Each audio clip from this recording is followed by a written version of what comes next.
이 시각 주요 뉴스입니다. 민주노총 소속 노동자 수만 명이 어제 서울 도심 집회에 이어 용산 대통령실 앞까지 거리 행진을 벌였습니다. 노동자들은 노동시간 규제 완화와 중대재해법 개정 추진 등의 반대의 목소리를 높였습니다. 전국 대부분 지역에 폭염특보가 내려진 가운데 푹푹 찌는 더위는 어젯밤까지 이어졌습니다. 오늘도 서울의 경우 낮 최고 33도까지 오르겠고 대구와 경북 지역은 사람 체온과 비슷한 찜통 더위가 이어질 전망입니다. 대통령 특사로 필리핀에 다녀온 국민의힘 권성동 원내대표가 주말 사이 민주당 박홍근 원내대표를 만나겠다고 말했습니다. 민주당이 내일 국회의장 단독 선출을 예고한 가운데 두 당이 국회 원구성 협상에서 접점을 찾을 수 있을지 주목됩니다. 민주당 의원들이 북한군에 피살된 공무원 유족을 회유했다는 의혹에 대해 국가인권위원회가 조사에 착수했습니다. 당사자로 지목된 의원들이 강하게 부인하고 있어 진실 공방이 불가피해 보입니다. 유류세를 법정 최대 한도까지 내리면서 국내 주유소 평균 기름값이 2달 만에 떨어졌습니다. 하지만 주유소 10곳 가운데 67곳은 기름값을 내리지 않은 것으로 나타났습니다. 국내 코로나19 신규 확진자가 사흘 만에 다시 10,000명을 넘어서면서 반등 가능성이 점쳐지고 있습니다. 어젯밤 9시까지 9,000명대 신규 확진자가 나온 것으로 집계돼 오늘 발표될 신규 확진자도 10,000명 안팎이 될 것으로 전망됩니다.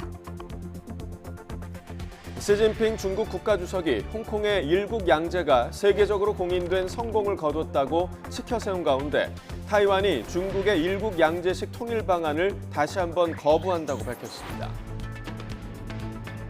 기존 낙태권 보장 판례를 뒤집은 미 연방대법원 판결의 여파가 지구촌 곳곳으로 확산하고 있습니다. 세계 주요 도시에서 항의 시위가 이어졌고 특히 낙태약을 제공하고 있는 덴마크의 한 여성단체엔 관련 문의가 급증하고 있습니다.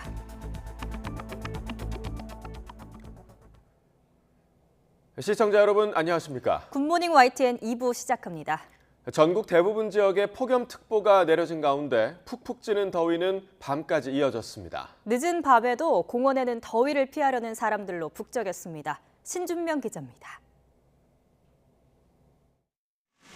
시원한 물줄기를 맞으며 신나게 물장구 치는 아이들의 웃음소리가 늦은 밤까지 끊이질 않습니다.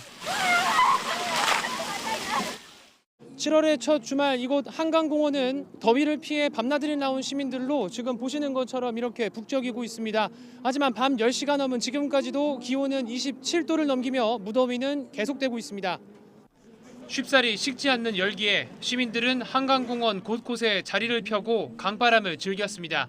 이렇게 밖에 나와가지고 물가 옆에 있으니까 사람들도 볼 수도 있고 또 이렇게 물도 있어서 시원한 느낌도 들고 기분도 좀 좋은 것 같아요. 저는 지금 굉장히 좀 시원하다고 느꼈는데 27도라고 해가지고 깜짝 놀랐어요. 낮에 얼마나 더웠다는 건지. 경의선 숲길공원은 집에 가던 발길을 멈추고 맥주를 마시며 땀을 식히는 젊은이들로 북적였습니다. 선선해서 한 잔 먹고 들어가려고 이렇게 앉아서 먹고 있습니다. 진짜 선선한가요? 지금 28도예요. 저는 이렇게 더위를 잘 타지 않아서 네네. 그래도 맥주 먹으니까 시원해졌어요. 유독 예년보다 일찍 찾아온 무더위에 한강변과 공원에는 밤잠을 잠시 미룬 시민들로 북적였습니다. 오늘도 서울의 낮 최고 기온은 33도까지 오르고 대구와 경북 지역은 사람 체온과 비슷한 찜통더위가 이어지겠습니다. YTN 신준명입니다. 민주노총 소속 노동자 수만 명이 어제 서울 도심 집회에 이어 용산 대통령실 앞까지 행진하는 대규모 노동자 대회를 열었습니다. 새 정부 출범 이후 최대 규모 인원이 대통령실 앞에 모인 건데요. 이들은 정부의 반노동 정책을 강하게 규탄했습니다. 송재인 기자입니다. 붉은 머리띠를 동여맨 민주노총 조합원들이 용산 대통령실 일대 도로를 가득 메웠습니다. 집무실 인근에 집결한 인원만 3만 명. 윤석열 정부 출범 이후 최대 규모입니다. 앞서 경찰은 민주노총의 서울 집회를 금지했지만 법원이 조건부 허용 결정을 내리면서 삼각지역까지 행진이 이뤄졌습니다. 앞서 서울광장에서는 노동자 5만 명이 모인 전국 노동자 대회가 열렸습니다. 이들은 노동시간 규제 완화부터 중대재해처벌법 개정 추진, 그리고 민영화까지 취임 54일 만에 각종 노동계약 정책이 자행되고 있다고 거세게 반발했습니다. 고무줄 노동시간으로 사용자 입맛대로 일을 시키고 임금은 더 줄이겠다는 것이지요. 중개재해기업법은 더 후퇴시켜 노동자 목숨을 파리 목숨으로 만들겠다는 것이지요. 또 정부가 최근 물가 폭등을 비롯한 경제 위기 상황의 책임까지 노동자에 돌리며 대기업과 한몸이 됐다고 주장했습니다. 따져보면 최저임금은 삭감된 거나 마찬가지입니다. 기업들에게 법인세를 깎아주고 부자들에게 부동산 세금을 깎아주며 경찰과 큰 충돌은 없었지만 집회와 행진이 진행되는 동안 도로가 통제되면서 도심에선 교통 혼잡이 빚어졌습니다. YTN 송재인입니다.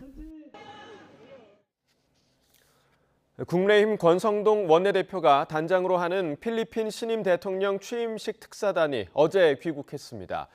권 원내대표는 기자들과 만나 그간 평행선을 달렸던 원구성 협상과 야권의 김승희 보건복지부 장관 후보자와 박순애 교육부 총리 후보자 지명 철회 요구 등 국내 현안에 대한 입장을 밝혔는데요. 직접 들어보겠습니다. 주말을 이용해서 박홍근 원내대표와의 회동을 통해서 원구성 타결이 가능한지에 대해서 모색하도록 하겠습니다. 만남을 제안했고 또 그쪽에서도 응답이 왔는데 일단 비공개로 하는 게 좋겠다는 것이 저쪽 의사여서 여하튼 만남이 약속돼 있다는 것만 말씀드리겠습니다. 장관 후보자 같은 경우에는 국회 인사청문회를 통해서 또 그분들이 답변을 들어야 되거든요. 지금은 언론이나 일부 언론이나 야권에 의한 의혹이 제기되어 있는 상태고 그 의혹에 대해서 그 후보자의 해명을 들어야 정확한 판단을 할 수 있다 저는 그렇게 보고 있습니다. 그런 차원에서 원구성이 빨리 마무리가 되면은 인사청문회를 해야 된다 이렇게 보고 있습니다. 당대표 비서실장이 어떠한 이유로 사표를 제출했는지에 대해서는 정확하게 알지를 못합니다. 거기에 대해서 또 답변하는 것도 적절치가 않습니다. 예. 권성동 원내대표는 문재인 정부의 공공기관 알박기 인사 59명이 여전히 버티고 있다면서 이런 비상식의 최종 책임자는 문재인 전 대통령이라고 비판했습니다. 권 원내대표는 SNS에 지난 정부의 민생 파탄 주역들이 계속 공공기관을 맡겠다는 건 새 정부의 실패는 물론 민생을 더욱 나락에 빠뜨리겠다는 의미라며 이같이 적었습니다. 또 문재인 정부는 출범 직후 박근혜 정부에서 임명된 국책연구원장들에게 줄사표를 받아넣고 정작 문 전 대통령 본인은 임기 말 알박기를 했다고 지적했습니다. 더불어민주당 박지현 전 공동비대위원장이 오는 8월 전당대회 출마를 결심했다고 밝히면서 이재명 의원의 불출마 압박에 가세했습니다. 박 전 위원장은 어제 한 언론과의 인터뷰에서 이 의원이 당대표가 되면 당내 계파 갈등이 더 심해질 거고 분당 우려가 높지 않느냐는 목소리에 자신도 동의한다며 이같이 말했습니다. 이어 자신도 지방선거 패배에 책임이 있지만 당시 반성과 쇄신 주장이 거부됐다며 당 대표로서 혁신과 쇄신을 이루는 게 이를 책임지는 거라고 주장했습니다. 오는 8월 더불어민주당 전당대회는 이재명 의원과 당내 90년대 학번, 70년대생 97그룹의 격돌이 될 가능성이 커졌습니다. 반 이재명 단일화 가능성까지 거론되면서 어차피 당대표는 이재명이라는 어대명 판세에 영향을 미칠지 주목됩니다. 조성호 기자입니다. 오는 8월 민주당 전당대회에서 당선이 가장 유력한 당권 주자는 단연 이재명 의원입니다. 출마 여부에 가타부타 말은 아끼고 있지만 당대표 출마 계속 잇따르고 있는데 언제쯤 결정하실까요? 잠깐만. 경제와 민생을 키워드로 특유의 SNS 정치에 시동을 걸면서 몸풀기에 나섰습니다.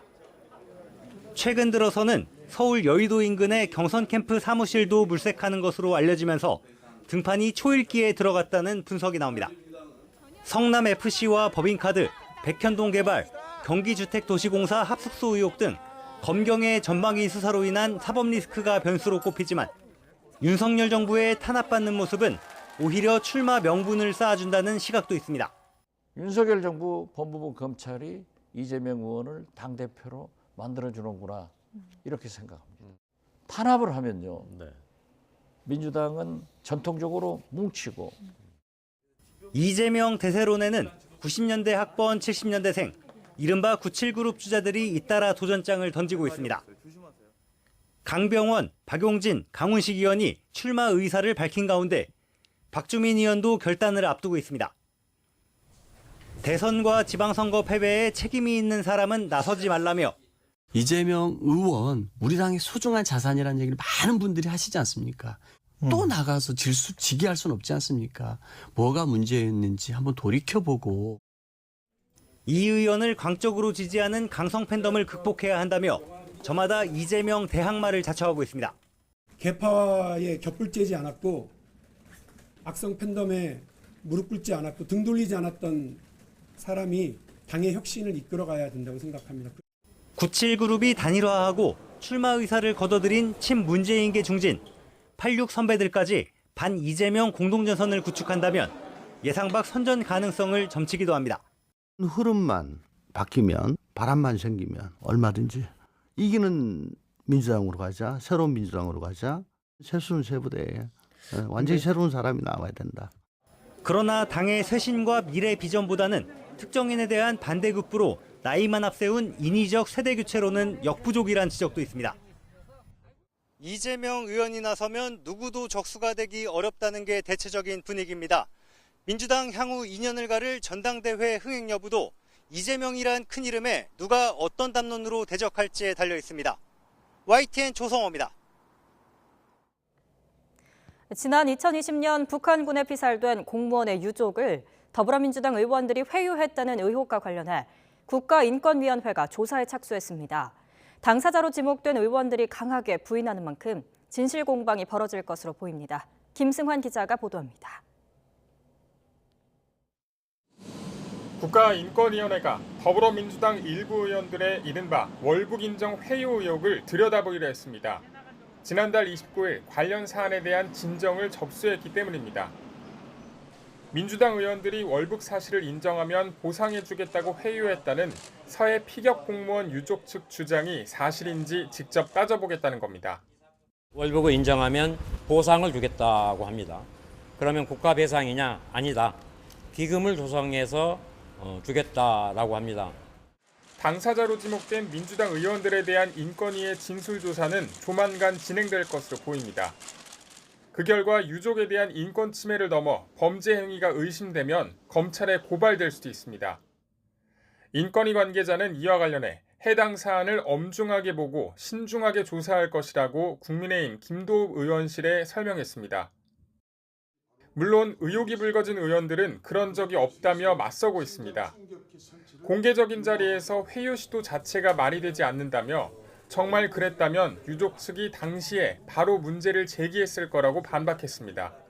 남북 간의 민간인은 더 이상 이런 안타까운 일이 반복되지 않는 그런 상징적인 존재가 또 될 수도 있는 거 아니냐 이런 이야기는 한 적이 있지 월북으로 인정하면 뭘 해주겠다 이런 말은 글쎄요.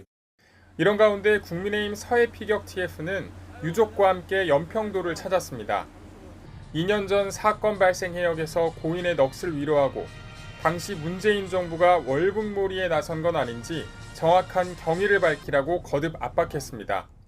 대한민국 국민 밀어놓고 지키지 못했는데 거기에다가 정말 심각한 인격 살해까지 진행되는 그 억울함, 그 진실이 조금씩 드러나고 있기 때문입니다.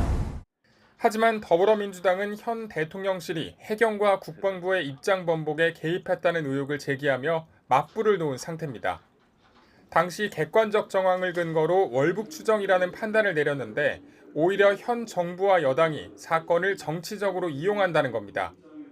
대통령 기록물과 특수정보 공개 등을 둘러싼 여야 간 신경전이 유족에 대한 인권 침해 여부로 번지면서 서해 피격 공무원 사건과 관련한 논란이 갈수록 확산하는 모습입니다. YTN 김승환입니다.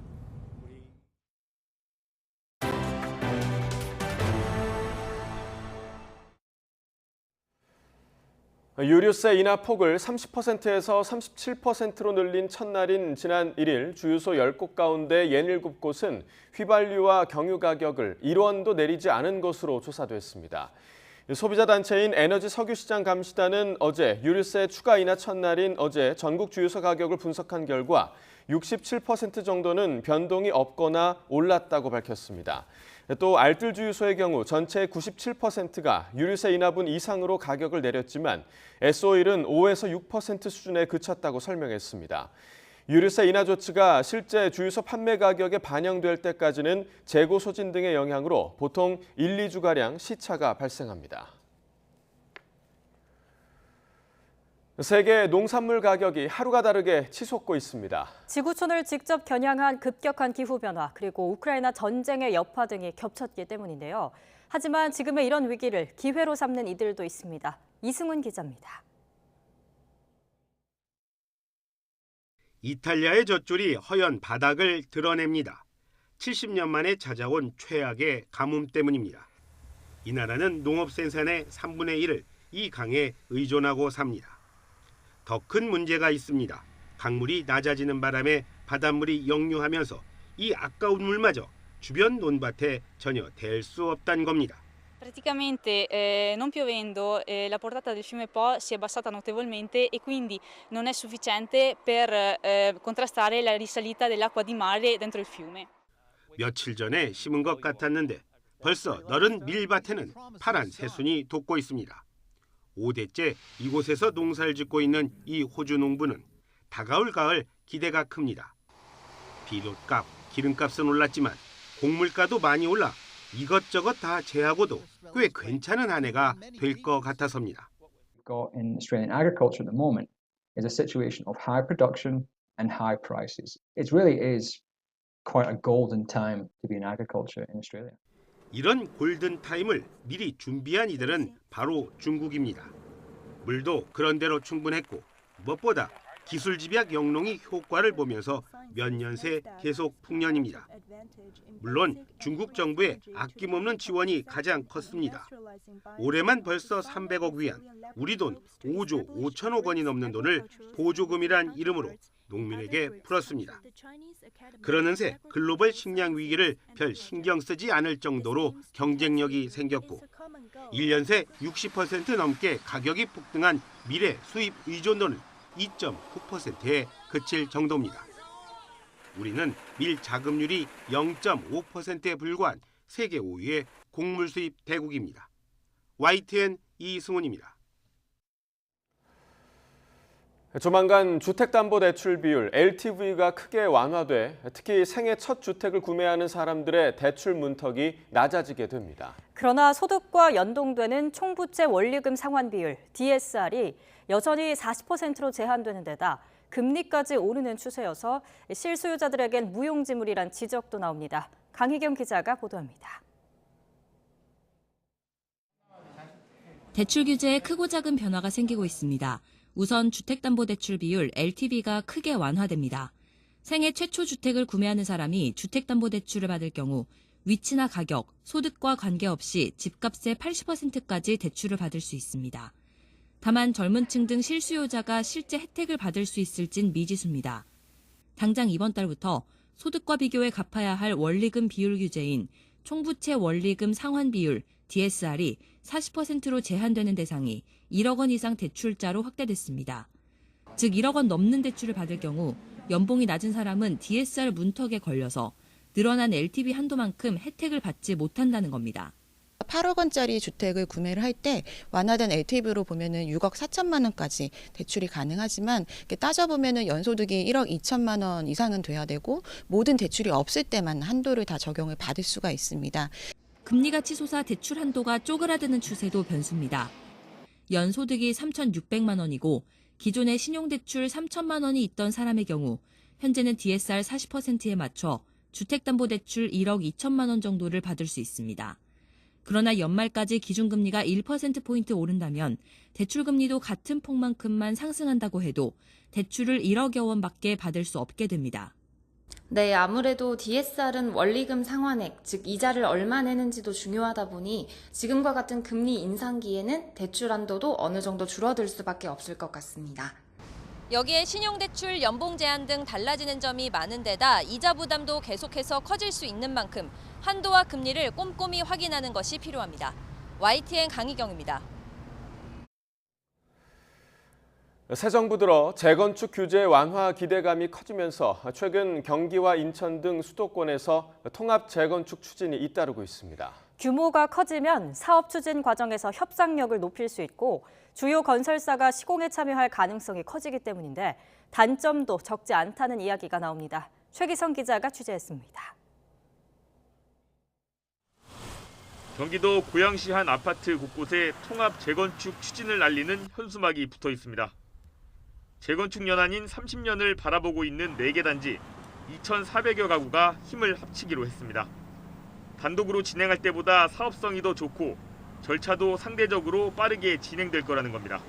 사업성이 높아질 테고 무엇보다도 이제 정비구역 지정을 할 텐데 뭐 단지별로 하나씩 하는 것보다는 또 이렇게 많은 단지가 한꺼번에 하면 정비구역 지정할 때 좀 유리하지 않겠는가 뭐 이런 기대를 하고 있는 거죠. 이렇게 통합 재건축을 추진하는 움직임은 수도권 곳곳에서 쉽게 찾아볼 수 있습니다. 경기도 고양 강촌마을과 광명 하안주공 등도 통합 재건축을 추진 중입니다. 인천 만수주공과 부평현대도 준비를 서두르고 있습니다. 주민분들의 이런 염원을 담아 저희 추진 준비는 1, 2, 3단지를 통합하여 재건축을 추진하기로 하였고 신축 아파트를 고급으로 건축했을 때 인천을 떠나서 수도권에서 최고의 아파트 단지로 명품 아파트 단지로 거듭날 수 있다고 생각합니다. 해당 단지들은 시공사와 대화할 때도 규모가 클수록 협상력이 강해진다고 분석합니다. 다만 세대수가 많은 게 최선은 아니라면서 3,000세대 정도가 적당하다고 말합니다. 대규모가 되면 타공이 많으면 우리가 배가 산으로 간다고 하는 것처럼 이런 너무 여러 많은 잡음이 있기 때문에 이제 적정 사이즈 규모의 통합이 어느 세대냐라고 봤을 때 우리가 한 2, 3천 세대다라고 보기 때문에 추진하는 쪽에선 장점을 주로 내세우고 있지만 건설사들은 단점도 무시할 수 없다고 강조합니다. 문제는 이제 어떤 그 조합원들끼리의 서로 간의 어떤 이해관계 이런 것들이 사전에 제대로 정리가 되지 않으면 사업 인허가 과정에서 좀 시간이 많이 소요될 수 있기 때문에 전문가들은 윤석열 정부가 재건축 규제 완화를 여러 차례 언급한 게 영향을 줬을 것이라고 진단합니다. 자유시장적인 정부의 정책 스탠스가 아무래도 이제 정비 사업을 추진해야 되는 민간 시행의 입장에서는 긍정적으로 바라보는 요인이 있는 것으로 보여집니다. 특히 특별법을 통해 재건축이 이뤄질 1기 신도시에선 모든 단지를 한꺼번에 진행할 수 없는 만큼 대단지를 만들어 유리한 위치를 선점하려는 분위기가 이어질 것으로 보입니다. YTN 최기성입니다. 북대서양조약기구 나토가 이번 정상회의에서 채택한 새 전략 개념에서 중국을 안보 위협으로 규정해 중국 정부가 거세게 반발하고 있습니다. 우크라이나 사태로 촉발된 신냉전 구도가 정상회의를 계기로 더 심화할 가능성이 커 한중 관계 관리가 중요 과제로 떠오르고 있습니다. 이교준 기자의 보도입니다. 나토는 향후 10년의 정책 좌표가 될 새 전략 개념에서 처음으로 중국을 언급했습니다. 이번 정상회담에서 채택한 전략 개념은 러시아를 가장 심각한 위협으로 규정하면서 중국도 나토의 이익과 안보에 도전하고 있다고 명시하며 경계심을 드러냈습니다. 이에 중국은 집단 대결을 부추기는 냉전식 사고라며 강하게 반발하고 있습니다. 北约立即停止散播针对中方的不实之词和挑衅言论。北约应该做的是放弃冷战思维。 이번 나토 정상회의를 계기로 민주주의 진영과 중국 러시아 중심의 권위주의 진영 대립이 더욱 격화될 것이란 전망이 높습니다. 이번 새로운 전략 개념이 이제 명시적으로 중국의 위협이 들어갔기 때문에 이건 중국 견제에 대한 미국 중심 서방권의 글로벌 네트워킹, 글로벌 연대가 지금 본격화하는 거라 이렇게 봐야겠죠. 정부가 나토 정상회의에 처음으로 참석해 서방과 밀착하며 가치 규범의 연대 강화를 천명한 만큼 중국과의 관계 관리는 과제로 남게 됐습니다. 고객 우선 원칙을 지키면서 사안별로 유연하게 대응해야 한다는 지적이 높습니다. 우리의 기본 틀을 계속 얘기하면서 미국과 중국을 설득하는 수밖에 없는 겁니다. 원칙을 견지하되 좀 유연한 실리를 찾아가는 게 지금 윤석열 정부의 가장 큰 이 목표고. 이 점에서 오는 7일 발리에서 열릴 주요 20개국 외교장관 회의는 첫 시험대가 될 전망입니다. 한중 장관회담이 예상되는데 공급망과 문화 콘텐츠 협력, 북핵 해법 등을 매개로 양국의 전략적 협력 관계를 다질 수 있을지 주목됩니다. YTN 이교준입니다. 미국이 주도하는 세계 최대 해상연합훈련인 환태평양훈련 림팩에 우리나라가 역대 최대 규모의 전력을 파견한 데 대해 중국이 관영 매체를 통해 견제에 나섰습니다. 중국의 관영 지 글로벌 타임스는 우리의 림팩 참가에 대해 미중 사이에서 유지해온 중립 입장에서 이탈하는 위험한 행보라고 평가했습니다. 글로벌 타임스는 또 전문가의 말을 빌어 이런 움직임이 한국의 경제와 안보 이익을 해칠 뿐 아니라 장기적으로는 영내 대립과 분열을 악화할 것이라고 전했습니다. 정부가 그동안 지지부진했던 첨단 스텔스 전투기 F-35A 추가 도입 사업에 다시 시동을 걸었습니다. 도입 방안이 확정되면 2020년대 중후반 20대가량이 추가로 도입될 전망입니다. 한현일 기자가 보도합니다. 특수 도료가 입혀져 레이더에 잘 걸리지 않는 스텔스 전투기 F-35A. 적의 미사일 기지나 핵시설을 조용히 은밀하게 타격할 수 있어 북한이 가장 두려워하는 우리 공군의 핵심 전력입니다. 지난 2019년 3월 처음으로 국내에 도입된 이후 지난해 말까지 1차로 40대가 모두 배치됐고 2018년에서 2019년 F-35A 추가 도입 논의를 진행했지만 보류됐습니다. 경항공 모함용으로 수직 이착륙이 가능한 F-35B를 먼저 도입해야 한다는 주장이 군 안팎에서 제기됐기 때문입니다. 이후 지지부진하던 추가 도입 논의가 지난달 1차 문턱을 넘었습니다. 날로 고도화하는 북한의 핵미사일 대응과 우리 공군의 전투기 노후화 등을 고려하면 우리도 전력 강화가 더 필요하다는 주장이 받아들여진 겁니다. 도입 방안이 확정되면 2020년대 중후반까지 20대가량이 추가 도입될 전망입니다. 노후 전투기는 빨리 도태시킴으로써 조종사들의 안전적인 측면에서 크게 도움이 될 뿐만 아니라 내부 억지력 향상 차원에서 도움이 되는 도입 사업이라고 볼 수 있습니다. 공군 전투기 최신화에는 국산 전투기도 역할을 할 것으로 보입니다. 우리 손으로 만든 국산 전투기 KF-21이 조만간 첫 비행 시험에 나서는데 개발이 완료되면 오는 2032년까지 120대가 군에 도입될 예정입니다. YTN 한현입니다. 코로나 유행세가 다시 반등하는 가운데 어젯밤 9시까지 9,000명대 신규 확진자가 나왔습니다. 어제 0시부터 밤 9시까지 코로나19 확진자는 9,521명으로 잠정 집계됐습니다.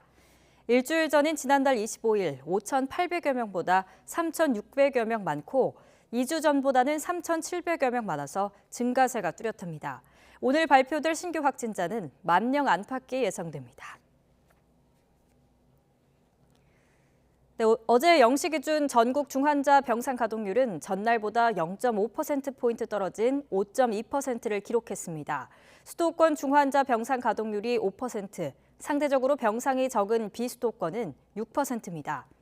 재택치료 환자는 56,632명으로 3,700여 명 늘었고 집중관리군도 100여 명 늘어서 2,000명을 넘었습니다.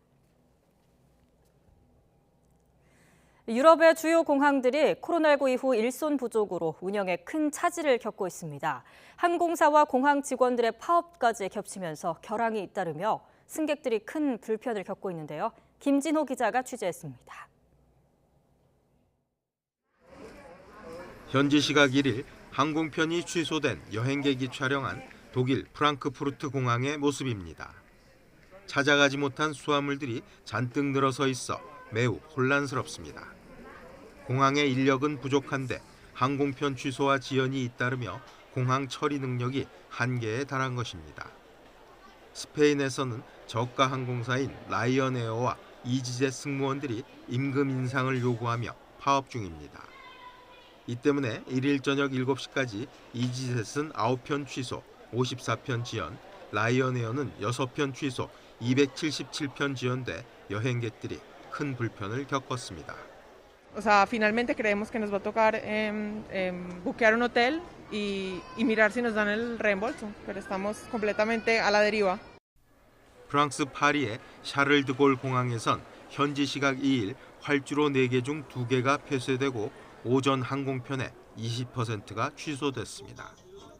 샤를드골 공항 직원들은 임금 인상을 요구하며 지난달 30일부터 이달 3일까지 파업 중이며 오는 8일부터 10일까지 또 파업에 들어갈 예정입니다. 적자로 구조조정을 준비 중인 스칸디나비아 항공은 조종사들이 파업을 논의 중입니다. 코로나19로 인한 인력 부족에 파업까지 겹치며 유럽 공항들이 늘어난 여행객들을 감당하지 못해 몸살을 앓고 있습니다. 텔레그래프는 항공 데이터 분석 업체 시리움을 인용해서 지난주 유럽 결항 편수가 4,384편으로 전주보다 78% 증가했다고 보도했습니다. 상황 개선이 쉽지 않아 당분간 이런 혼란은 이어질 것으로 보입니다. YTN 김진호입니다. 미국 독립기념일 연휴를 맞아 많은 미국인이 여행을 떠나면서 비행기 이용객이 코로나19 유행이 시작된 2020년 2월 이후 최고치를 기록했습니다. 미국 교통안전청 리사 파브스타인 대변인은 현지 시각 2일 트위터를 통해 1일 전국의 공항 보안 검색대에서 249만 490명을 검색했다며 이는 2020년 2월 11일 250만 7,588명 이후 가장 높은 규모라고 밝혔습니다. 이 수치는 지난해 7월 1일과 비교해서 13%가 증가한 규모입니다. 그러나 항공사 인력 부족 등의 문제로 비행편이 여행 수요를 따라가지 못하는 상황이 이어지면서 이번 연휴에도 결항 지연이 속출하고 있습니다. 우리나라 온실가스 배출량이 3년 만에 반등한 것으로 나타났습니다. 코로나19로 위축됐던 경제와 일상이 돌아왔다는 신호로 보입니다. 김현아 기자입니다. 지난해 우리나라에서 배출된 온실가스 양이 6억 7,960만 톤으로 잠정 집계됐습니다. 한 해 전인 2020년보다 2,300만 톤, 3.5% 늘었습니다. 코로나19 충격에서 벗어나 경제와 사회생활 전반이 일상으로 돌아온 신호로 읽힙니다. 분야별로는 제조업 부문 배출량이 가장 많이 늘었고 산업 공정 부문도 시멘트와 반도체 등 생산 증가로 배출량이 5.2% 증가했습니다. 발전과 수송 부문 배출량도 증가했습니다. 국내에서도 발전량 증가, 산업 생산활동 회복, 수송용 연료 소비 증가 등에 따라 온실가스 배출량이 늘어난 것으로 보입니다. 온실가스 배출량이 2018년 이후 첫 반등하긴 했지만 우리나라의 온실가스 배출 효용성 지표인 GDP당 배출량은 개선됐습니다. GDP는 4% 늘었지만 전체 온실가스 배출량은 3.5% 증가해서입니다. 총 발생량 역시 2010년 이후 2010년과 코로나가 강타했던 2020년에 이어 역대 세 번째로 낮은 수준입니다. 지난해 온실가스 증가율은 다른 나라와 비교해서도 낮습니다. 환경부는 다만 내년에도 에너지 수요가 증가할 것으로 예상된다며 2030년 국가 온실가스 감축 목표와 2050년 탄소 중립 달성을 위해서는 적극적인 감축 노력이 필요하다고 당부했습니다. YTN 김연아입니다. 폴란드가 러시아의 우크라이나 침공을 도운 벨라루스 국경에 186km의 철제 장벽을 설치했습니다. 불법적인 난민 유입을 막기 위해서인데 이중잣대 논란이 일고 있습니다. 김원배 기자가 보도합니다. 폴란드가 4억 달러, 우리 돈 5,200억 원을 투입해 벨라루스 국경의 높이 5.5m, 총 186km 길이의 철제 장벽을 설치했습니다. 벨라루스는 지난해 하반기부터 중동 지역 난민을 데려와 유럽연합 EU 회원국인 폴란드, 리투아니아, 라트비아 국경으로 몰아냈습니다. 그러자 이들 국가는 군경을 동원해 국경 경비를 강화하는 한편 국경 장벽 설치를 추진했습니다. EU는 난민 사태가 서방의 제재를 받는 알렉산드르 루카셴코 벨라루스 대통령 정권의 작품이라고 비난했습니다. 즉 EU에 부담을 안기고 EU 회원국 내 분열을 조장하기 위해 중동 등지에서 일부러 난민을 불러들여 EU 국가들로 내몰았다는 것입니다. 또 벨라루스의 동맹국인 러시아가 난민을 이용하는 하이브리드 공격을 기획하고 벨라루스를 부추겼다는 의혹까지 제기했습니다. 벨라루스는 우크라이나 접경 지역에 러시아군 기지를 제공하는 등 러시아의 우크라이나 침공을 적극 지원했습니다. I dzisiaj już wyraźnie widzimy, że ta wojna miała swój pierwszy akord. Pierwszym akordem tej wojny był atak Łukaszenki na polską granicę, na granicę z Białorusią. 그러나 폴란드 등 EU 국가가 우크라이나 난민을 환영하는 것과는 대조적으로 중동과 아프리카에서 온 난민을 장벽까지 세우면서 거부하는 것은 출신 지역에 따라 난민을 차별하는 이중잣대라는 비판이 제기되고 있습니다. 폴란드는 이웃 우크라이나에서 전쟁이 발발한 이후 가장 많은 370만 명의 우크라이나 난민을 받아들였습니다. 프란체스코 로카 국제적십자사 회장은 유럽 국가가 우크라이나 난민 수백만 명을 받아들이는 동안 아프리카 난민은 겨우 수천 명 정도만 수용한 것에 유감을 표했습니다. YTN 김원배입니다.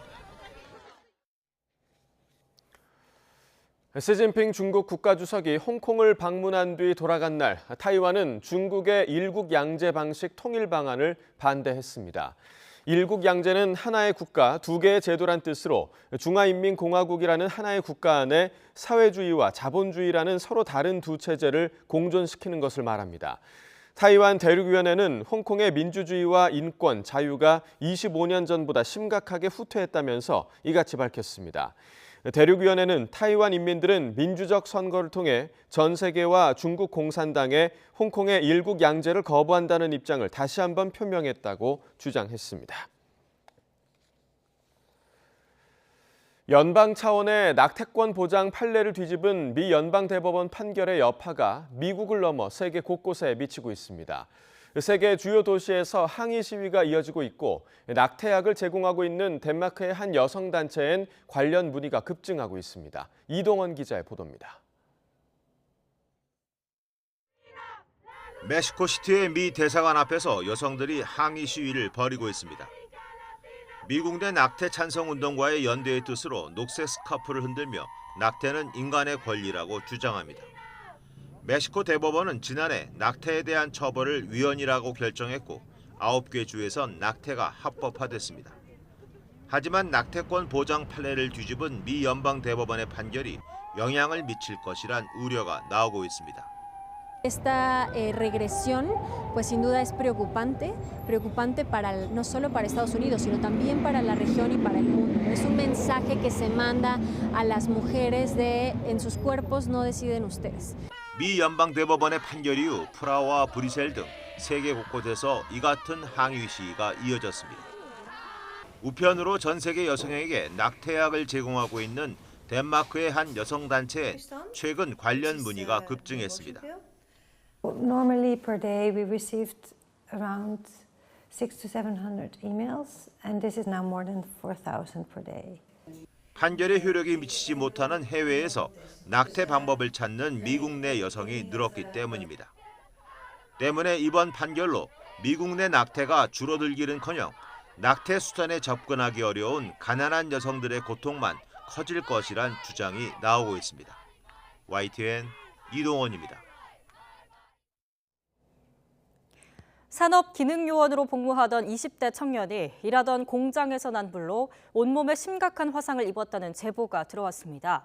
업체에서 화재 위험이 큰 마그네슘 가루를 화단에 그대로 방치했기 때문인데 바로 옆에서 노동자들이 담배를 피울 정도로 관리 감독이 부실했습니다. 김철희 기자입니다. 건물 밖으로 불길이 치솟는가 싶더니 흰 연기가 쉴 새 없이 뿜어져 나옵니다. 잠시 뒤 한 남성이 고통스러운 듯 바닥 위를 대굴대굴 구릅니다. 이 남성은 경기 양주시에 있는 의료제품업체에서 산업기능요원으로 일하던 23살 A씨입니다. A씨는 이 사고로 온몸에 2도와 3도 화상을 입어 중환자실에서 집중치료를 받고 있습니다. 이식 수술을 한 10번 이상을 해서 일단은 지금은 살을 도려내고 거기에 이제 다른 사체 피부를 일단 이식을 해놓은 상태거든요. A씨가 일하던 업체는 작업 후 남은 마그네슘 가루를 바로 옆 화단에 묻어왔습니다. 사고 당시 A씨는 공장 문 앞에 불붙은 막대가 있는 것을 보고 위험하다는 생각에 화단으로 옮겼는데 전날 내린 비로 젖어 있던 화단 안 마그네슘과 불이 만나 폭발이 일어난 겁니다. 이곳은 사건 현장입니다. 폭발 당시 생겼던 그름이 화단 앞에 그대로 남아 있습니다. 마그네슘은 물에 닿으면 폭발하는 성질이 있어 법에서도 이류 위험물로 지정해 관리하고 있습니다. 마그네슘을 땅에 묻는 것 자체가 특이한 사례라 불법성 여부는 좀 더 조사가 필요해 보입니다. 다만 업체가 사고 전 이런 위험성에 대해 충분히 설명하거나 관리 감독하지 않았다는 게 피해자 가족의 주장입니다.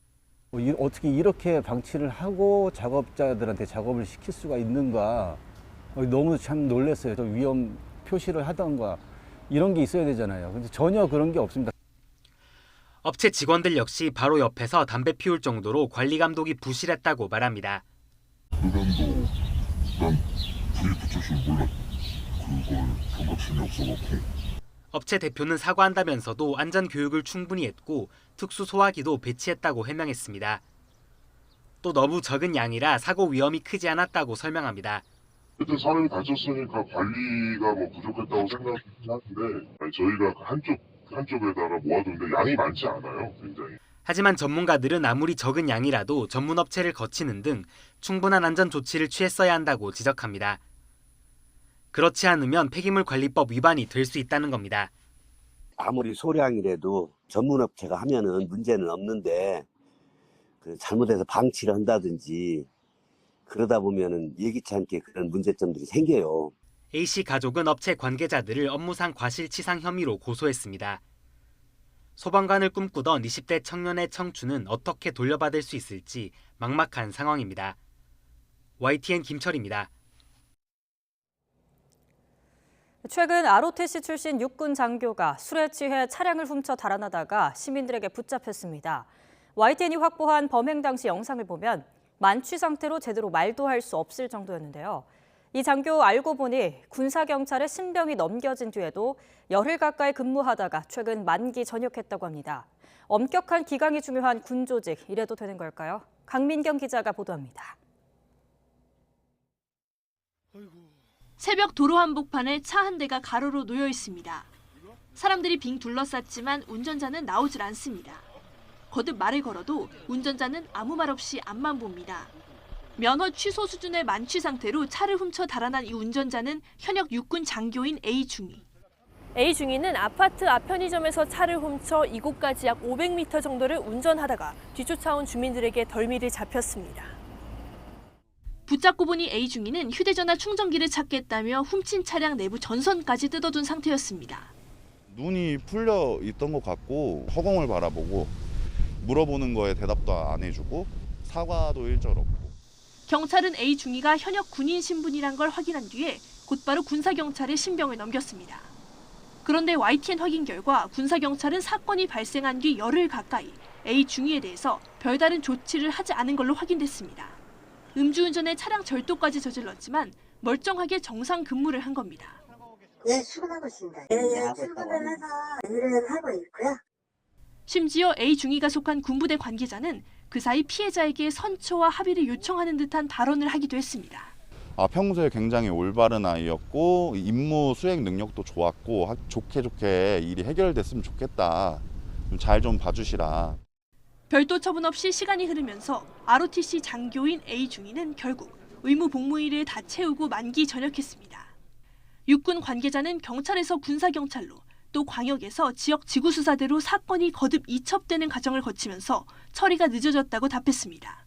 그러나 형사 범죄를 저지른 군 장교가 아랑곳 없이 정상 업무를 계속했고 군 부대는 피해자에게 합의를 권유한 게 맞냐는 지적이 나옵니다. 경찰의 경우 지난해 비슷한 사건을 저지른 현직 순경을 곧바로 직위 해제한 것과 비교하면 더욱 대조되는 부분입니다. 끊이질 않는 군 내부 기강 해이 문제를 바로잡기 위해서라도 신상필벌의 원칙은 정확히 지켜지는 병영 문화가 자리 잡아야 할 걸로 보입니다. YTN 강민경입니다. 인천 남동 고가교에서 승용차와 택시가 충돌해 2명이 숨졌습니다. 광주의 한 타운하우스 단지에선 정전이 발생해 무더위 속 주민들이 큰 불편을 겪었습니다. 밤사이 사건 사고 소식 임성호 기자가 보도합니다. 승용차 앞부분이 형체를 알아보기 힘들 정도로 심하게 부서졌고 맞은편에 멈춘 택시 앞부분도 크게 파손됐습니다. 오늘 새벽 2시 반쯤 인천 남동 고가교에서 20대 여성 A씨가 몰던 승용차가 중앙선을 넘어 마주오던 택시를 들이받았습니다. 이 사고로 A씨와 동승자가 크게 다쳐 병원으로 옮겨졌지만 끝내 숨졌고 택시 운전자와 승객도 다쳤지만 생명엔 지장이 없는 것으로 알려졌습니다. 경찰은 정확한 사고 경위를 조사하고 있습니다. 화재도 잇따랐습니다. 어젯밤 11시 10분쯤 서울 북악산로를 달리던 승용차에서 불이 났습니다. 운전자와 동승자가 바로 대피해 다친 사람은 없었고 소방은 화재 원인을 조사 중입니다. 비슷한 시각 인천 용현동에서는 15층짜리 아파트 14층에서 불이 나 주민 20여 명이 대피하는 소동이 빚어졌습니다. 대피하던 주민 한 명은 불이 난 집에서 떨어진 물체에 맞아 다치기도 했습니다. 경찰과 소방은 불이 난 집 베란다에 있던 김치 냉장고에서 불길이 시작된 것으로 보고 있습니다. 이보다 앞서 광주 광산구의 한 타운하우스 단지에서는 변압기 과부하로 정전이 발생했습니다. 이 사고로 130여 가구에 5시간가량 전기 공급이 끊기며 주민들이 무더위 속에 불편을 겪어야 했습니다. YTN 임성호입니다.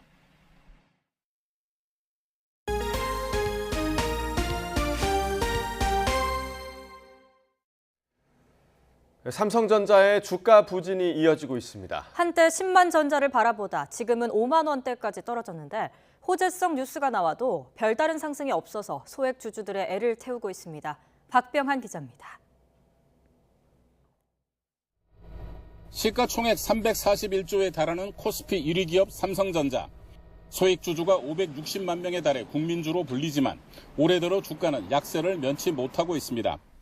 연초 78,600원에서 시작한 주가는 6월 마지막 날 57,000원으로 마감해 상반기 하락률은 27.5%에 달했습니다. 올 상반기 코스피 하락률이 21.6%인데 이보다 하락폭이 더 큰 것입니다. 하반기 반도체 업종에 대한 전망도 밝지 않습니다. 환율도 불안정하고 금리도 높아지고 이런 상황에서 여러 가지 투자를 늘리기가 어렵기 때문에 반도체 주문에 대한 오더 컷 같은 게 나타날 가능성도 높다고 생각이 되고요. 전반적으로 우리 앞으로 반도체 경기가 둔화되는 모습을 확인하게 될 가능성이 높다고 생각합니다. 반면 실적 자체는 호조여서 2분기 실적이 역대 최대를 기록할 것이라는 전망이 나오고 있습니다. 증권사들은 삼성전자가 2분기 매출 77조 원, 영업이익 14조 원을 거둘 것으로 추정하고 있습니다. 이 경우 매출은 역대 2분기 최대이고 영업이익은 종전 최고 기록이었던 2018년 2분기와 비슷합니다. 세계 최초로 3나노 파운드리 양산에 돌입한 것도 긍정적 신호가 되고 있습니다. 파운드리 업계 최초로 하이K 메탈 게이트, 핀텟, EUV 등 신기술을 선제적으로 도입하며 빠르게 성장해왔고 이번에 MBC FAT 게이트 올 어라운드 기술을 적용한 3나노 공정의 파운드리 서비스 또한 세계 최초로 제공하게 되었습니다. 증권사들은 삼성전자가 올해 322조 원의 매출과 60조 원의 영업이익을 올릴 것으로 보고 있습니다. 이 같은 호실적이 주가에 반영될지 아니면 실적과 주가가 따로 노는 상황이 계속될지 주목됩니다. YTN 박병환입니다. 쌍용 자동차가 화학과 철강 등을 주력으로 하는 KG그룹을 새 주인으로 맞아 회생을 준비하고 있습니다. 그동안 쌓인 채무도 갚고 전기차 투자도 늘려야 하는 등 과제가 산적한데 쌍용차는 신차인 토레스의 선전에 기대를 걸고 있습니다. 보도에 박홍구 기자입니다. 에디슨 모터스의 인수무산 이후 재매각 과정을 밟아오던 쌍용차에 모처럼 기대감이 퍼지고 있습니다. 출시 예정인 SUV 토레스가 2주 만에 2만 5천 대가 사전 예약돼 쌍용차 역대 최대 기록을 경신한 것입니다. 또 지난 5월엔 4천여 대 수출로 2016년 이후 6년 만에 월 최다 수출을 달성했습니다.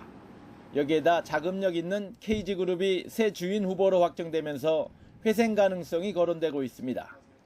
KG그룹이 새 주인으로 확정되려면 7월 말까지 회생 계획안을 법원에 제출해 승인을 받아야 합니다.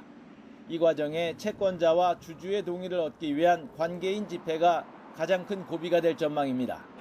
앞서 에디슨 모터스와 M&A 과정에선 채권의 1.75%만 갚아주겠다고 해 채권단의 반발을 샀지만 이번엔 상황이 달라질 것으로 보입니다.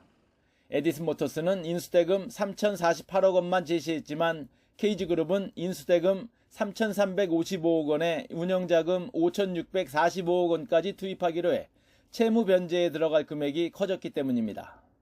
당연히 뭐 고통 분담할 수는 있다. 그러니까 오히려 쌍용차가 빨리 조기 정상화되는 게 자기네들한테는 더 좋은 거지. 금액이 올라갔으니까 변제율이 높아지겠죠. 그다음에 일부는 이제 자본 참여를 하게 될지는 모르겠지만. 하지만 쌍용차는 현재 갚아야 할 채무가 약 1조 5천억 원에 달하고 운영자금도 매년 5천억 원 규모로 들어갑니다. 여기에다 전기차 개발에는 조 단위의 막대한 투자가 이뤄져야 하는데 KG그룹은 자동차 사업 경험이 없습니다.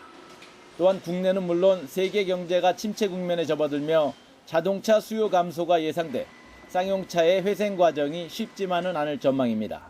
YTN 박홍구입니다. 수도권의 레미콘 운송차주들이 모인 레미콘 운송노동조합이 운송료 인상 등을 두고 그제부터 파업에 돌입한 가운데 오늘도 협상을 이어갈 예정입니다.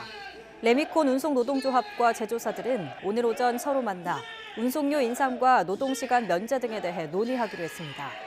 양측은 어제 만남에서 운송료 인상폭을 두고 일부 진전된 안을 주고받은 거로 전해졌습니다. 만약 오늘 타결될 경우 이르면 내일부터 정상 운송이 가능할 것으로 보입니다. 지난 겨울 동남아 지역에서 우리나라 딸기가 큰 인기를 끌었다는 소식 들어보셨을 텐데요. 농작물뿐 아니라 생육 촉진제 등 우리나라의 이른바 K농자재도 동남아 등 해외 수출량이 늘고 있습니다. 오점곤 기자입니다.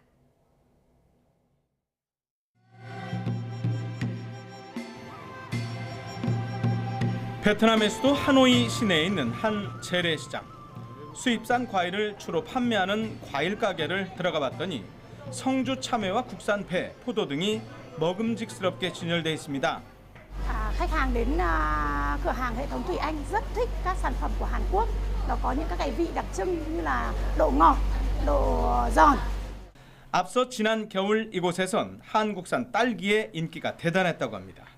이런 우리 농산물의 인기뿐 아니라 생육 촉진제와 병해충 잡는 미생물 제제 등 우리 농자재도 베트남 현지에서 사용되고 있습니다. 채소와 꽃을 기르는 하노이 외곽 빈수인 농장에서도 한국에서 수입된 생육 촉진제를 사용하고 있습니다. 미역 등 해조류에서 추출한 성분을 바탕으로 만든 친환경 제품입니다.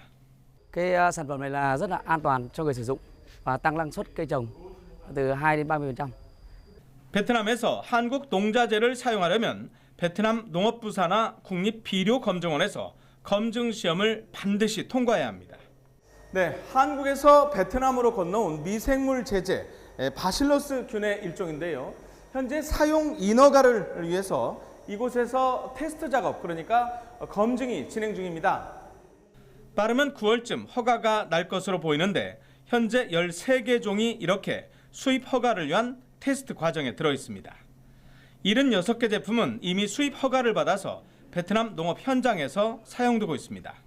한국의 농업 기술과 농기자재 등 제품이 이곳 베트남을 비롯한 동남아시아 지역에 보다 많이 수출될 수 있도록 적극 지원해 나가겠습니다. 우리 농자재 수출 지원을 위한 해외 실증 시험장 지원 사업은 지난 2017년부터 카자흐스탄과 베트남에서 시작했는데 지금은 인도와 러시아 등 5개국으로 늘어나 있습니다. 베트남 하노이에서 YTN 오점곤입니다. 지난달 시행 예정이었던 일회용 컵 보증금 제도가 자영업자들의 반발로 12월로 늦춰졌죠. 정부가 주민센터나 전문 수집상을 통해서도 회수하는 방안을 검토하고 있습니다. 최명신 기자가 보도합니다. 보증금 라벨이 붙은 일회용 컵을 매장에 가져가면 300원을 돌려받는 일회용품 보증금 제도. 당초 전국 카페나 패스트푸드 매장 32,000곳에서 지난달부터 시행될 예정이었지만 자영업자들의 반발이 이어지자 12월로 6개월 미뤄졌습니다. 위변조 방지 라벨과 컵 회수 비용까지 모두 떠안을 경우 비용 부담이 너무 크다는 게 반발 이유였습니다. 대책 추진단을 꾸려 제도 보완책을 준비하고 있는 환경부는 컵 반납처를 확대하는 방안을 추진하고 있습니다. 주민센터 같은 공공기관이나 전문 수집상 등이 대상입니다. 수거 문제라든지 어떤 그 배송 문제라든지 이런 것들을 지방자치단체의 재활용 시스템이 있기 때문에 그것과 연계하면 아마 가장 원활하게 처리가 될 수 있고. 한때 유력하게 검토했던 편의점은 편의점 업계의 반발로 무산됐습니다. 환경부는 또 개당 6.99원인 보증금 표시 라벨 구매 비용을 소비자가 컵을 반납하지 않아 받아가지 못한 미반환 보증금을 활용해 지원하기로 했습니다. 컵 보증금을 매출 소득에서 분리해 세금에서 면제하는 방안도 추진됩니다. 이를 위해 가맹점 본사에서 매출과 보증금을 분리해 인식하도록 포스 단말기를 개선하고 있습니다. 300원인 보증금 조정과 관련해선 사회적 논의가 좀 더 필요하다는 입장입니다. 환경부는 가맹점주와 환경단체 등과의 추가 논의를 거쳐 일회용품 최종 개선안을 다음 달까지 마련하기로 했습니다. YTN 최명순입니다. 프로야구 키움이 파죽의 7연승을 달린 가운데 이정후가 최연소 6년 연속 100안타와 구단 최다 고의사구 기록을 경신했습니다. 기아 공격의 선봉 소크라테스는 SSG 선발 김광현의 공에 얼굴을 맞고 쓰러졌습니다. 프로야구 소식 이지은 기자입니다. 키움 이정후가 타석에 들어서자 하나 선발 김민우가 고의사구로 승부를 피합니다. 이정후의 올 시즌 11번째 고의사구. 박병호가 가지고 있던 구단 최다 고의사구를 넘어섰습니다. 이정후는 7회에는 2루타를 날리며 이승엽의 최연소 6년 연속 100안타 기록을 새로 썼습니다. 키움 선발 정찬원은 심판 지시로 초록색 글러브를 교체하는 해프닝에도 호투를 이어갔습니다. SSG 김광현이 던진 시속 145km 직구가 기아 소크라테스의 얼굴을 강타합니다. 김광현은 프로 생활 첫 퇴장을 당했습니다.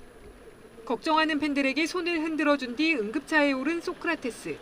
코뼈 골절로 수술을 피할 수 없게 됐습니다.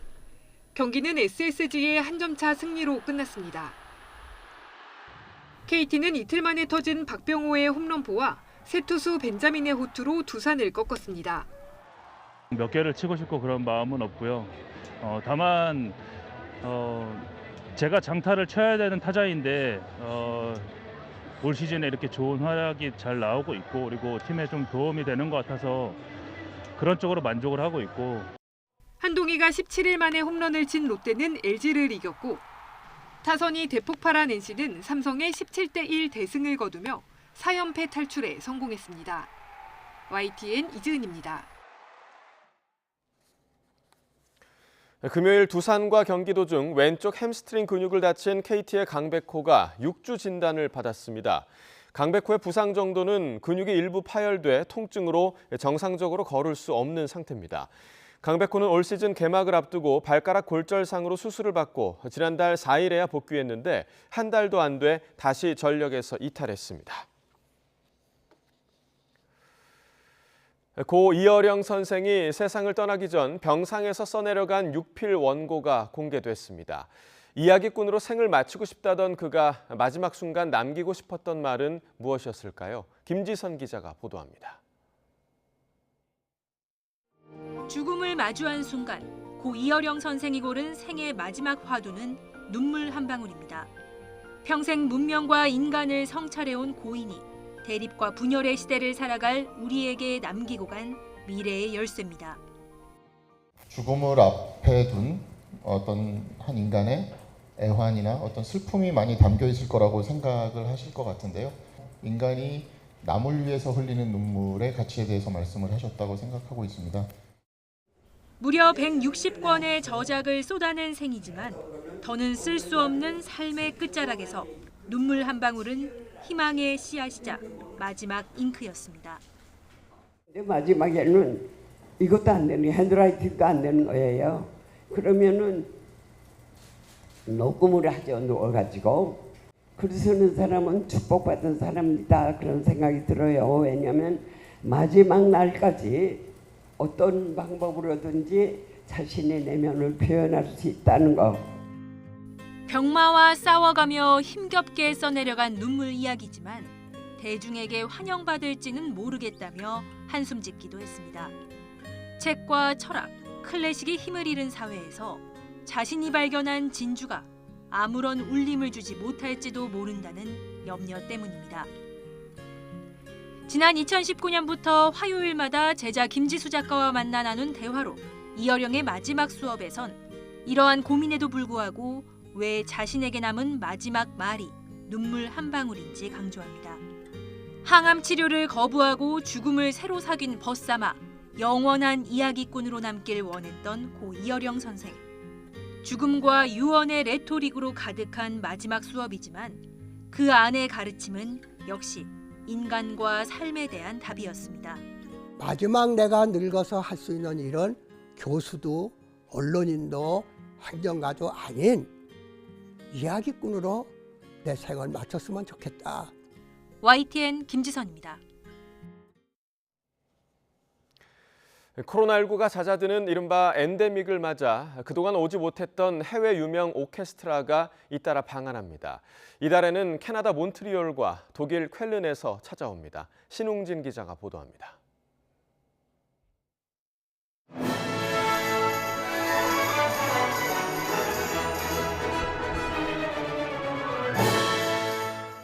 캐나다의 명문 몬트리올 심포니 오케스트라가 14년 만에 방한합니다. 클래식계의 젊은 거장으로 불리는 라파엘 파에레가 지휘봉을 잡았습니다. 1989년 스트라빈스키의 불세를 한국 초연한 것으로 유명한 오케스트라로 내한 때마다 조수미, 사라장 등 역대급 협연자로 화제를 모았습니다. 이번에는 2017년 반 클라이번 콩쿠르에서 우승했던 한국 피아니스트 선우 예권이 첫날 협연자로 무대에 오르고 그래미상 3회 수상에 빛나는 바이올린의 여제 힐러리 한이 둘째 날부터 함께합니다. I am going to be playing Prokofiev Concerto No. 1 with the Montreal Symphony Orchestra and Maestro Rafael Payare. I'm sure you know some of the greatest hits moments.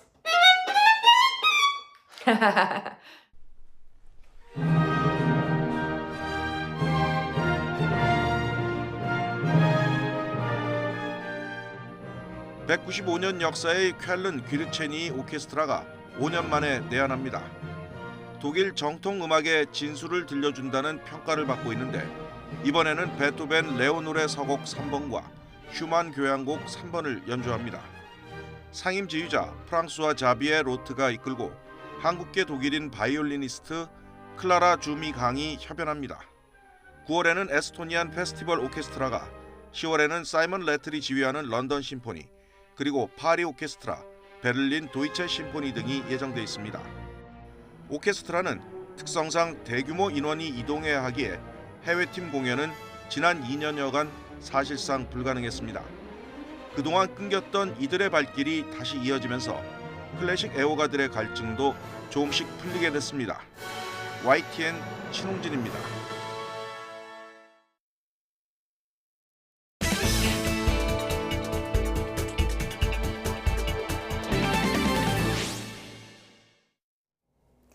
치매는 발병 원인이 명확하지 않고 아직 치료법도 없어서 가장 두려운 질병 가운데 하나로 꼽히죠. 그런데 국내 연구진이 그동안 알려지지 않았던 알츠하이머 치매의 새로운 원인을 밝혀내 치료제 개발 가능성을 찾았습니다. 양회영 기자가 취재했습니다. 치매의 70% 이상을 차지하는 알츠하이머. 알츠하이머 치매 환자의 뇌에서는 베타 아밀로이드라는 독성 물질이 많이 발견됩니다. 이 독성 물질은 뇌 신경세포를 파괴해 치매 주요 원인으로 알려졌습니다. 지난해 6월 뇌 속 독성 물질을 직접 제거하는 치료제가 미 FDA 승인을 처음으로 받았지만 효과도 적고 부작용도 있습니다. 다른 치매 치료제 역시 임상시험에서 치매 증상을 호전시키지 못해 치료제 개발은 제자리 걸음 상태입니다. 그런데 국내 연구진이 알츠하이머 치매의 새로운 원인을 찾아냈습니다. 간에서 암모니아를 해독하는 역할을 하는 요소회로가 뇌에도 있다는 것을 처음 밝혀낸 겁니다. 요소회로는 뇌 속 비신경세포인 별세포에서 발견됐는데 이 요소회로가 활성화되면 알츠하이머 치매 증상이 더 악화한다는 사실을 발견했습니다.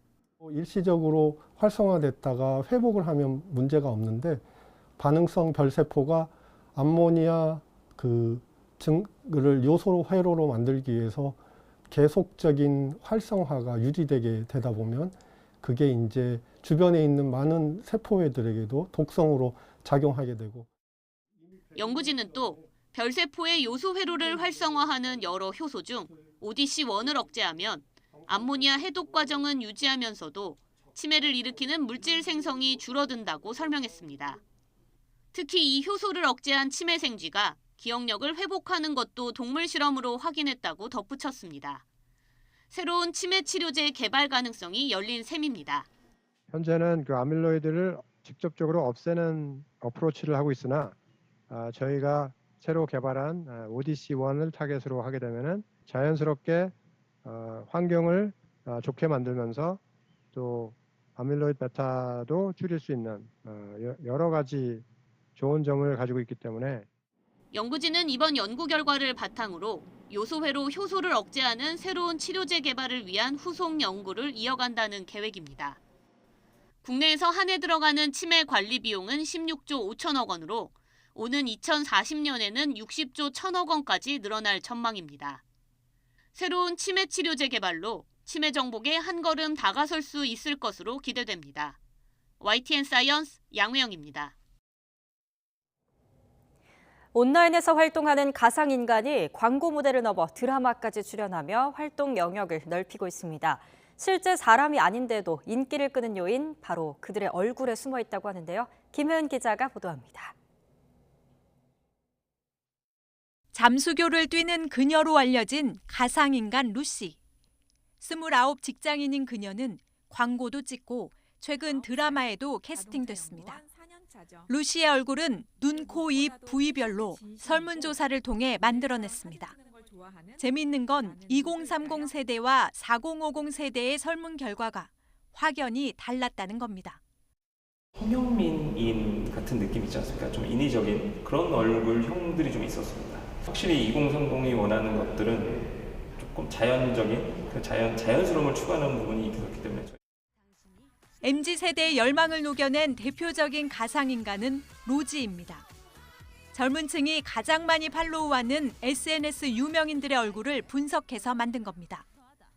쌍꺼풀 없는 눈에 동그란 콧망울을 가졌고 주근깨도 숨기지 않았습니다. 컴플렉스 없는 자신감들을 좀 더 외적으로 좀 표현해내려고 했었지 어떤 아름다움을 추구하진 않았었어요. 자신감 있는 MZ를 표현하고 싶었습니다. 남성 가상인간 역시 젊은 층 스타일을 최대한 반영해서 만들었습니다. I'm a 19-year-old robot living in LA making music. 세계적으로 성공한 가상 모델 미켈라는 외모보다는 이야기와 소통에 공을 들였습니다.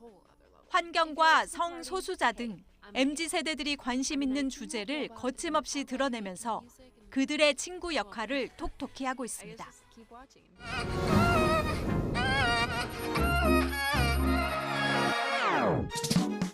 기술 발전과 함께 갈수록 늘고 있는 가상인간. 이들은 주 무대인 인플루언서 시장에서 조만간 인간을 뛰어넘을 것이란 전망도 나옵니다. 물론 가상인간이 단순히 인간의 욕망을 담은 대체제에 불과할지 아니면 또 다른 가치를 창조하는 콘텐츠가 될 것인지는 결국 인간의 손에 달렸습니다. YTN 김혜은입니다. 코로나19 시대 첫 천만 영화 탄생과 함께 극장가에는 오랜만에 여름 성수기가 다시 찾아왔습니다. 이때만을 기다린 듯 한국 영화 기대작들이 줄줄이 개봉을 예고하고 있는데요. 최하영 기자가 소개합니다. 극장가 최대 성수기 여름 시장에 먼저 도전장을 내미는 영화는 쌍천만 최동훈 감독의 외계인 일부입니다. 고려말 소문 속 신검을 차지하려는 도사들과 신검, 점프, 2000필? 이게 도대체 뭐길래? 2022년 인간의 몸속에 수감된 외계인 제수를 쫓는 이들 사이에 시간의 문이 열리면서 펼쳐지는 SF 모험극입니다. 저희 어린 시절을 좀 재밌게 만들어졌던 상상물이었는데 코리안 마법의 세계와 함께 펼쳐진다면 재밌는 영화가 될 것 같았어요. 2부까지 무려 387일 동안 촬영해 우리나라 영화사에서 가장 길게 공을 들였습니다. 지금 우리에겐 압도적인 승리가 필요하다. 명량으로 흥행 1위의 자리를 지키고 있는 이순신 장군도 거북선과 함께 돌아옵니다. 이번엔 한산대첩으로 젊은 이순신, 배우 박해일이 조선 수군을 이끕니다. 바다에 한산대첩이 있다면 하늘에선 항공재난이 발생합니다. 여기 비행기에 탄 사람들이 전부 죽었으면 좋겠어요. 지난해 칸 영화제 초청자 기자. 코로나19로 개봉이 여러 차례 연기돼 관객의 애를 태운 비상선언입니다. 10년이 지나는 동안 불행히도 한국 사회에 어쨌든 크고 작은 재난들이 있었어요. 가슴 아프게 지켜보면서 그리고 어떤 생각이 좀 떠오르더라고요. 이 작품을 해야겠다. 단연 눈길을 끄는 건 내로라 하는 배우들의 조합입니다.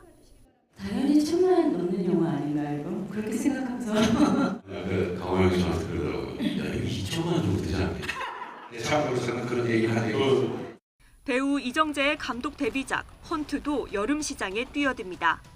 정우성과 23년 만에 의기투합한 첩보 액션물로 올해 칸 영화제에 초청됐습니다. 여름 성수기만을 기다리며 칼을 갈아온 기대작들이 줄줄이 개봉하면서 관객들은 영화를 고르는 행복한 고민에 빠질 것으로 보입니다. YTN 최아영입니다.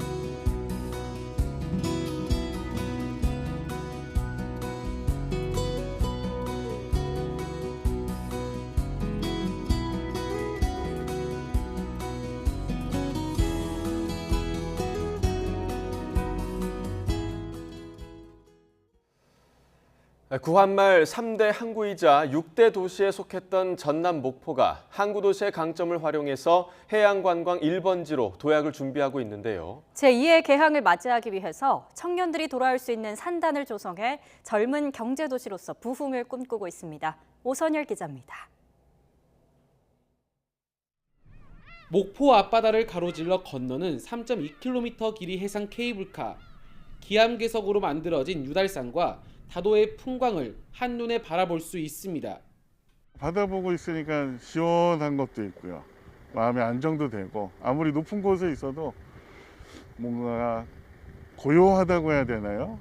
바람 소리만 들리니까 뭐 힐링도 되고 마음이 정말 평온해졌습니다.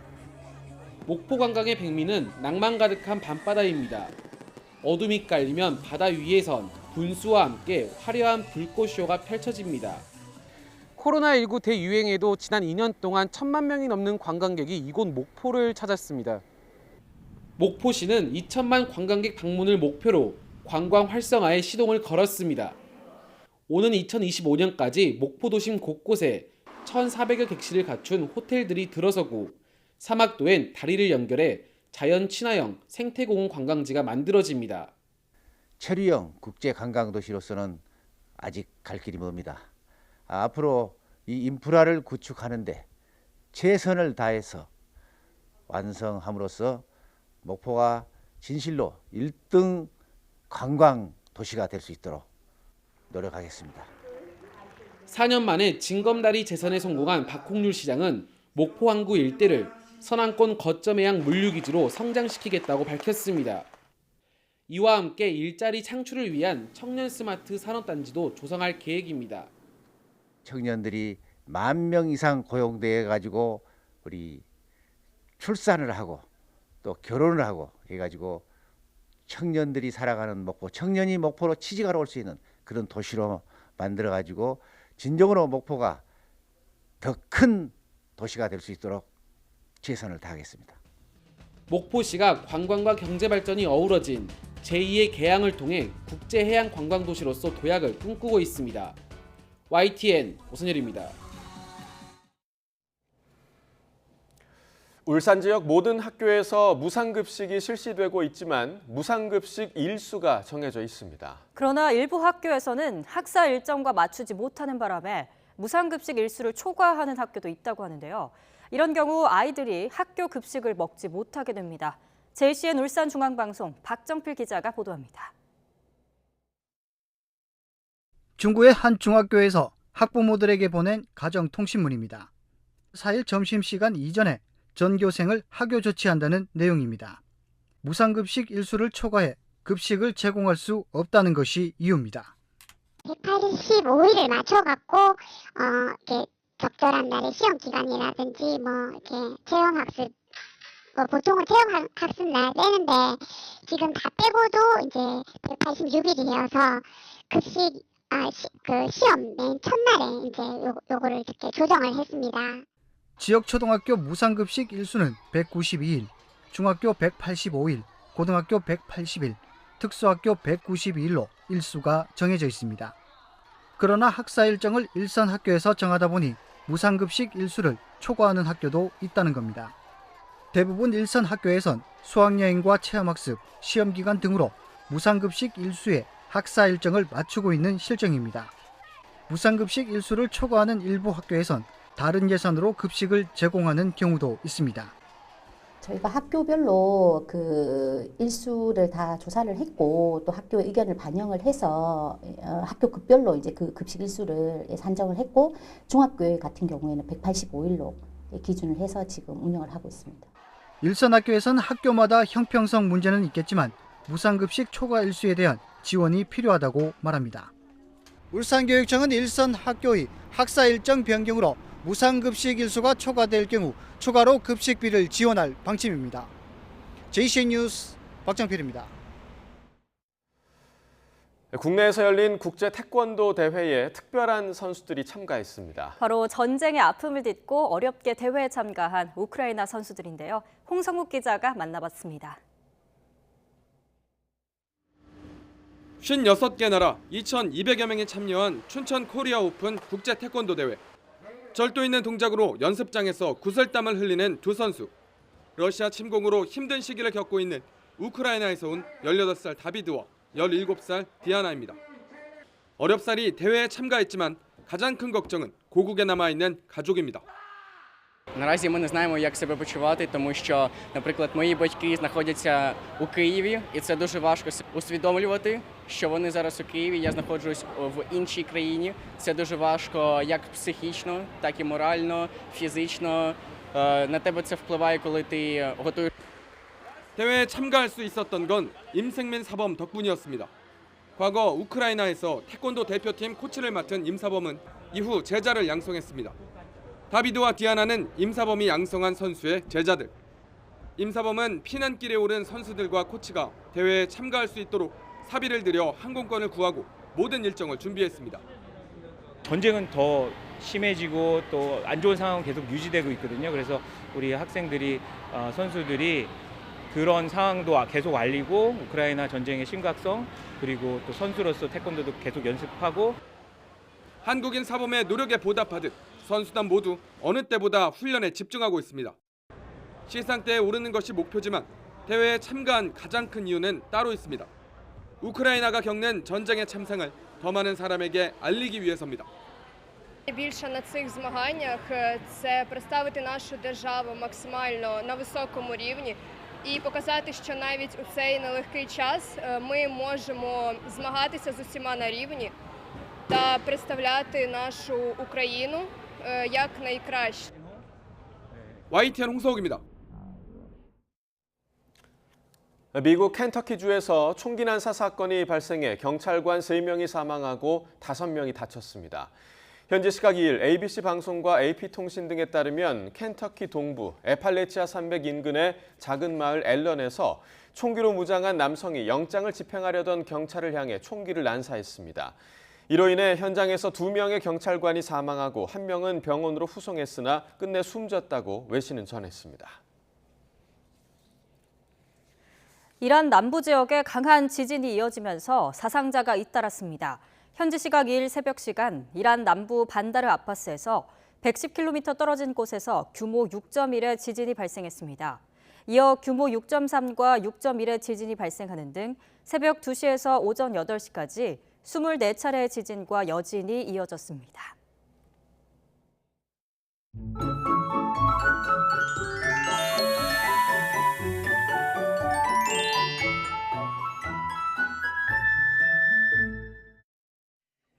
네, 더워도 너무 덥습니다. 대부분 지방에 폭염주의보가, 특히 경북에는 폭염경보가 내려진 가운데 대구의 낮 기온이 36도, 그리고 서울도 33도까지 올라서 어제만큼 더울 것으로 보입니다.